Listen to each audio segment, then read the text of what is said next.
All right, folks, let's talk about something honestly here. I think every one of us has witnessed it at a dinner table, maybe in your office, scrolling through social media at 2 in the morning. Trump Derangement Syndrome. It's been talked about a lot. It's been written about a lot.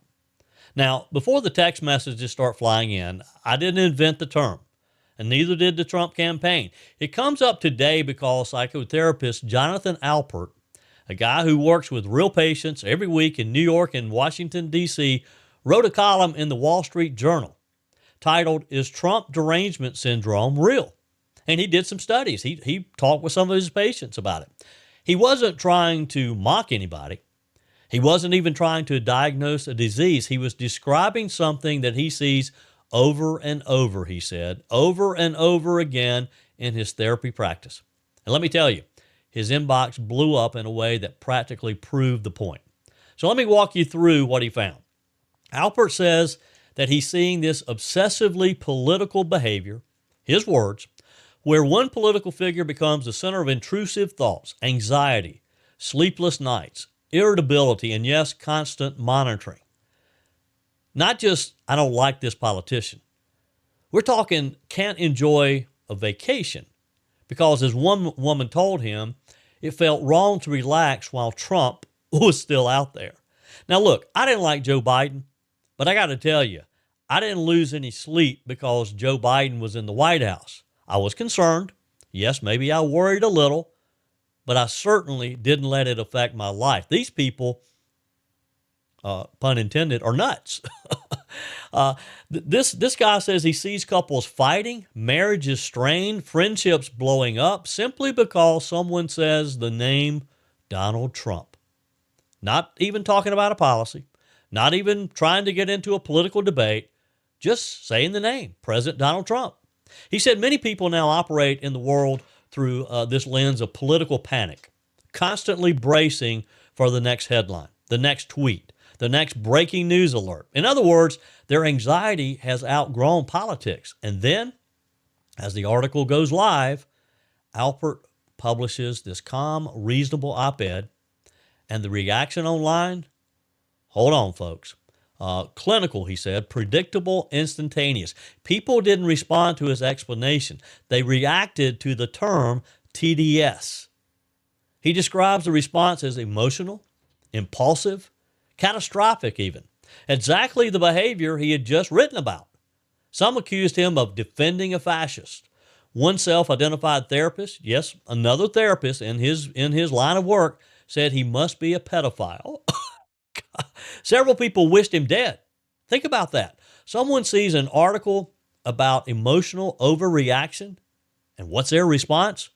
Is to prove it right with emotional overreaction. He said these things were, that these weren't friends' accounts.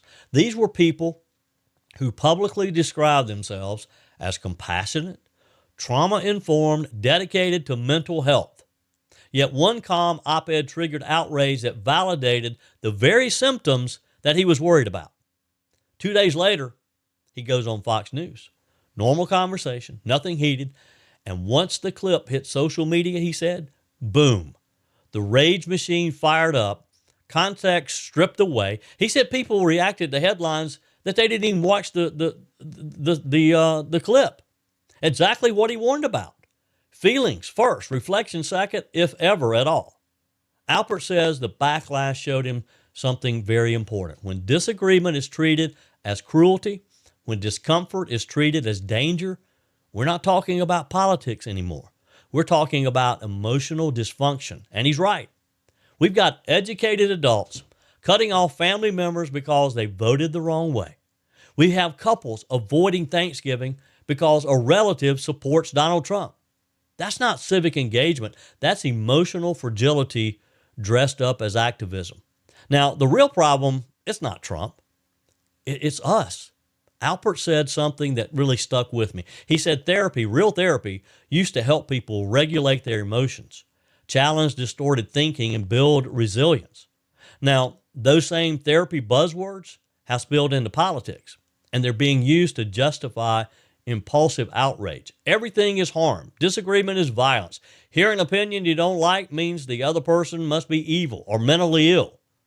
It's tearing families apart, folks. It's hijacking people's peace. And in Alpert's view, it's becoming a national problem, not just a political one. He warns, and it's very simple, if we can't separate emotion from interpretation, the chaos is not going to stop, no matter who wins the election, even when Donald Trump leaves the Oval Office. Because the real emergency, he says, isn't in Washington, it's in how Americans are thinking. And honestly, that might be the most important sentence in the whole piece. So here's the question for you. Is Trump Derangement Syndrome real? Have you seen it? I know we've talked about it before.